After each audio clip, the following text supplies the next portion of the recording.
From the Library of Congress in Washington, D.C.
The little disciples of the witch danced and prepared to receive the witch's instructions.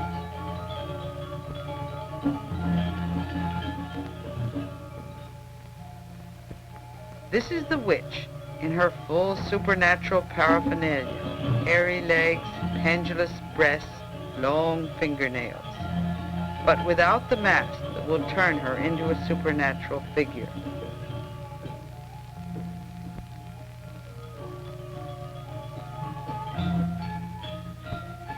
Beside her is her daughter, who has been rejected by the king of the country.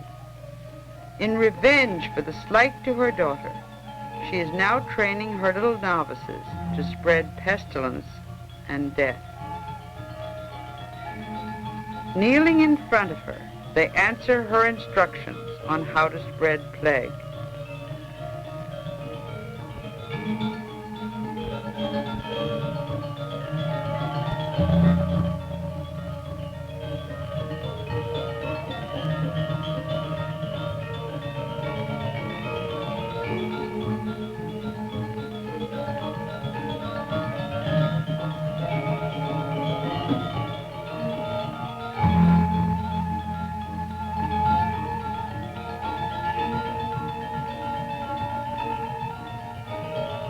They go off, and the next scene shows a pregnant woman among a group of people who have fled their plague-stricken village to wander the roads. This is a birth scene where the pregnant woman, played by a man, gives birth to a child while witches lurk about to steal the newborn child.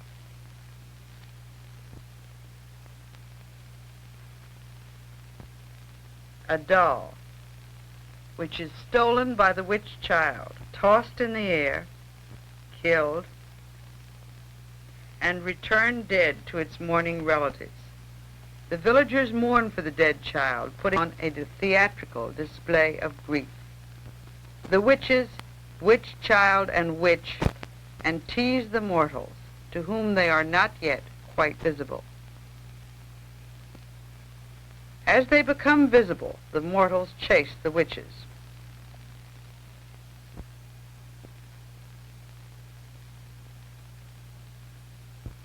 The witch child is caught and held by the hair, a demeaning gesture. In just a minute now you will see the witch, in her supernatural form, at the gate of the temple, attacked by the emissary of the king, who fails to conquer her. She wears over her face a white cloth, the cloth in which a mother carries her baby. And now, coming down the temple steps, the witch dances alone, a figure both frightening and representative of fear itself.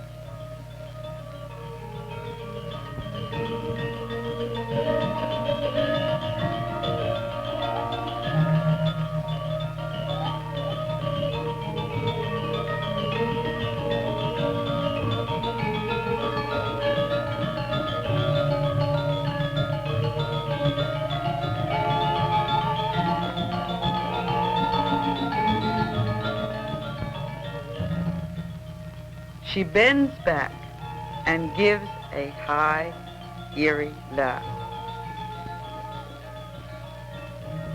These are the frightening witches into which the beautiful little girls of the ballet have been transformed.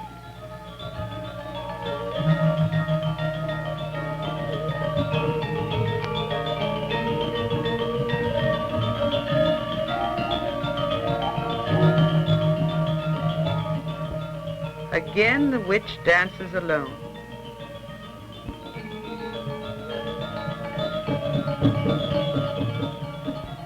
And here is the dragon arrived to confront her. As she represents death, he represents life. And they have a long altercation in ancient ecclesiastical Javanese, while she holds him by his beard and scolds him. These are the dragon's followers, falling to the ground at the glance of the witch. Up again when she turns her back, down again when she looks at them. She trips through their ranks, runs away, and as her back is turned, up they get again.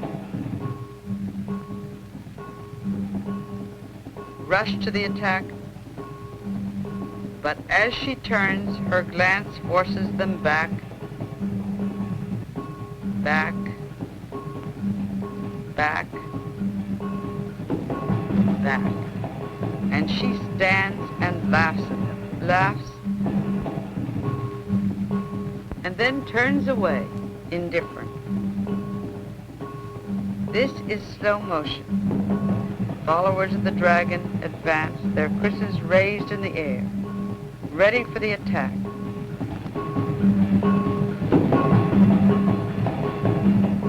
But falling down again before her glance. Normal speed, and the witch dances again, and then 2 by 2 they run up and attack her. She doesn't resist. She is as limp as a rag doll, but overcome by her power, they fall.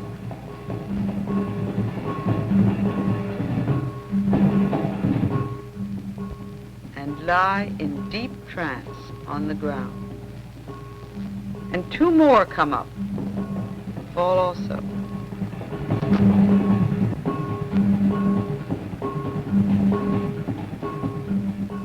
Members of the trance club come and arrange them on the ground, while another pair attack the witch.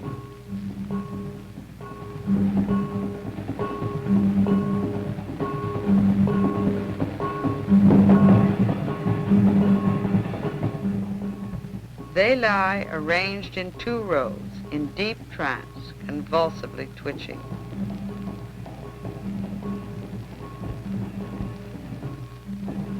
And the dragon comes back to revive them, walking between the rows, followed by his priest, who sprinkles the holy water over them.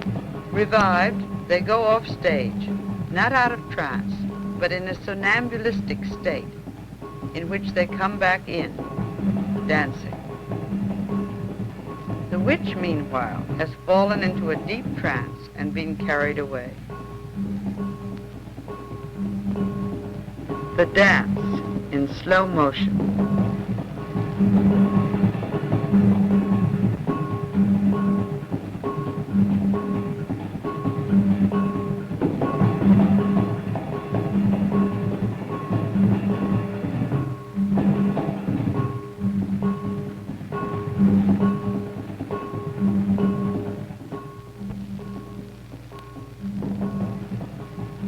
Here come the women, also in a ballet formation. They do not attack the witch.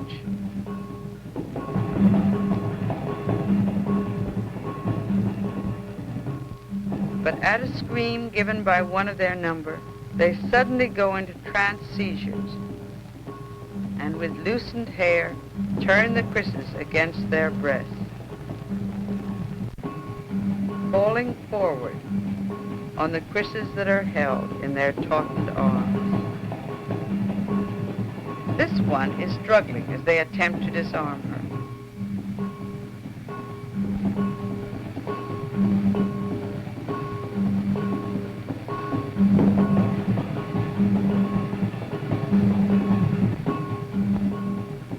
In the background, you see the men, also in trance seizures.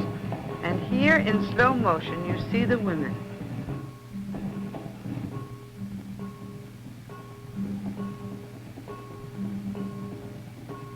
The fumes of the incense that is being carried among them to calm them blends with their loosened hair.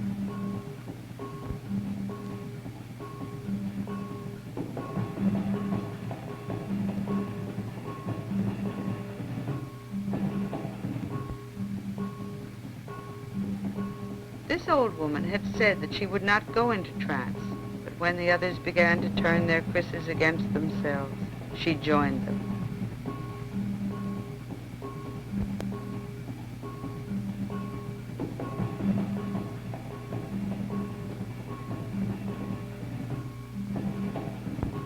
If anyone becomes too violent, they are disarmed.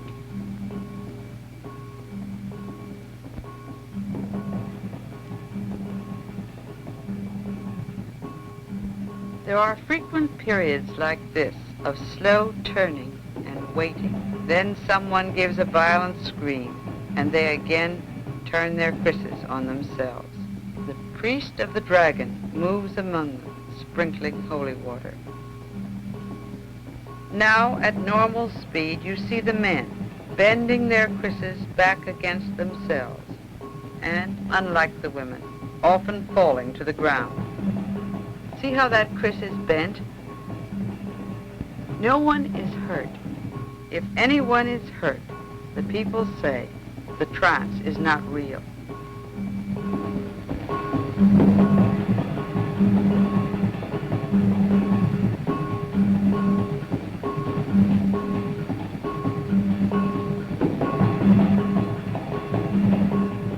A male trancer is being carried off into the temple in a stiff, cataleptic state. Another one is disarmed. A third puts his head into the dragon's mouth, and the dragon holds him by the hair to calm him.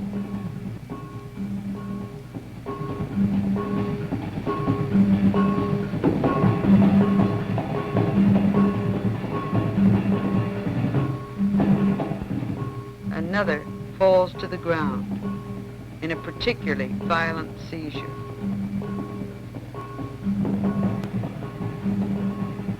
Another trancer is being carried off into the temple court.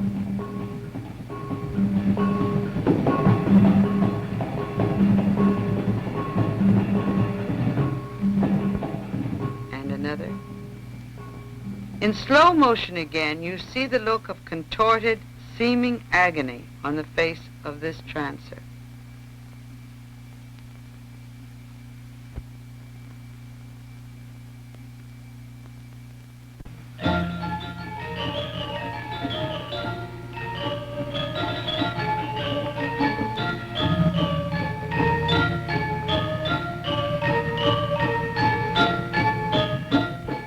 Inside the temple courtyard, the people arrange the trancers in groups to be brought out of trance. Here a group of boy Kris dancers lying along a wall in deep shadow, are given incense and holy water.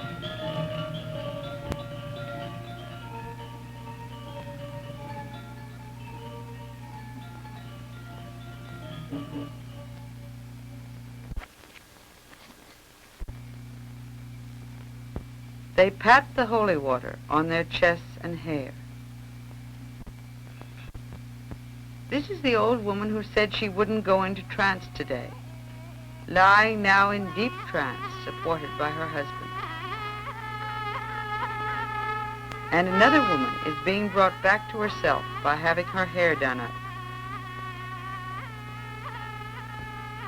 This one is still in deep trance, and children with anxious faces watch from the background.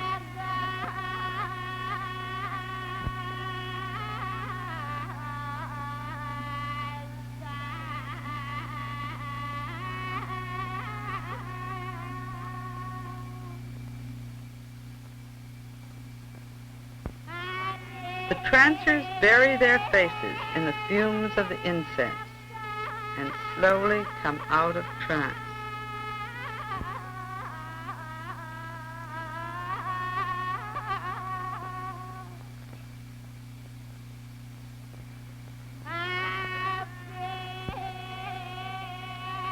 Here is the old woman again, unwilling to come back to herself, remembering her dances.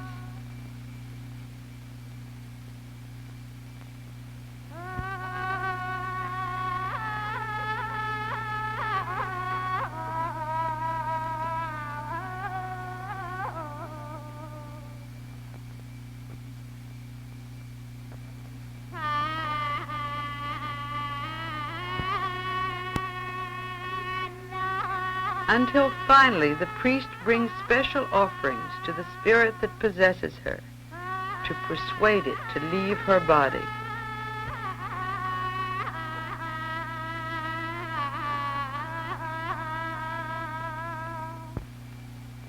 The priest lays his offerings of flowers and rice on the ground.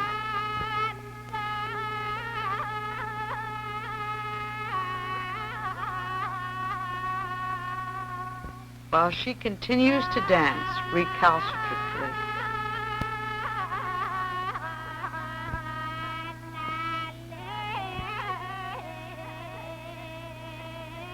At last, she holds out her hands for the holy water as a sign that she is willing to come out of trance.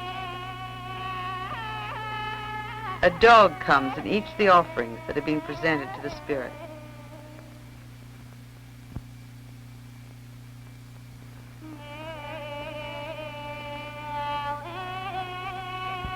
The old woman rises, still half dazed, and walks over to where the closing ceremony is to be held.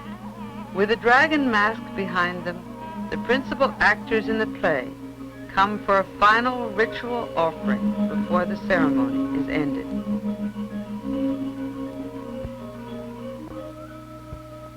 A chicken is brought, which is to be offered by the priest of the dragon.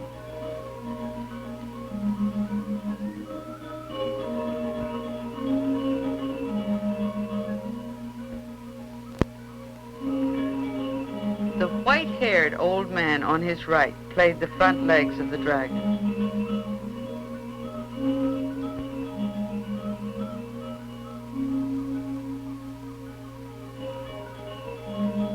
The chicken is offered.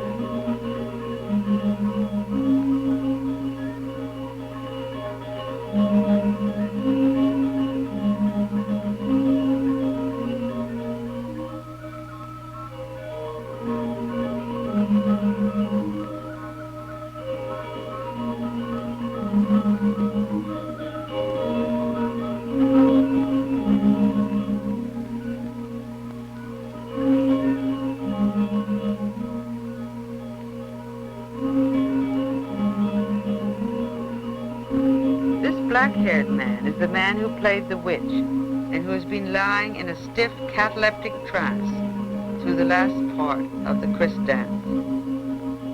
He sits among the offerings, not yet quite out of trance.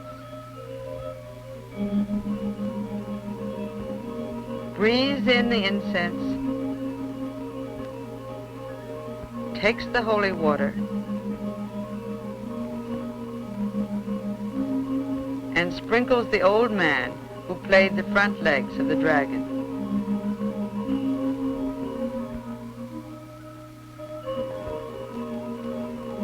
The ritual is finished. Here we see an old man just coming out of trance, not yet quite himself.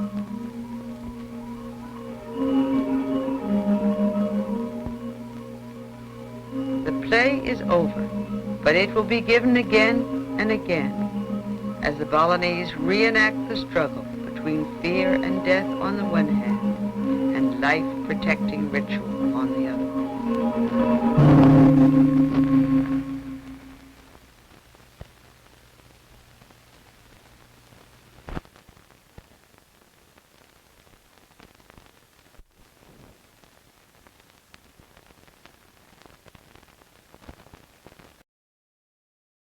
This has been a presentation of the Library of Congress.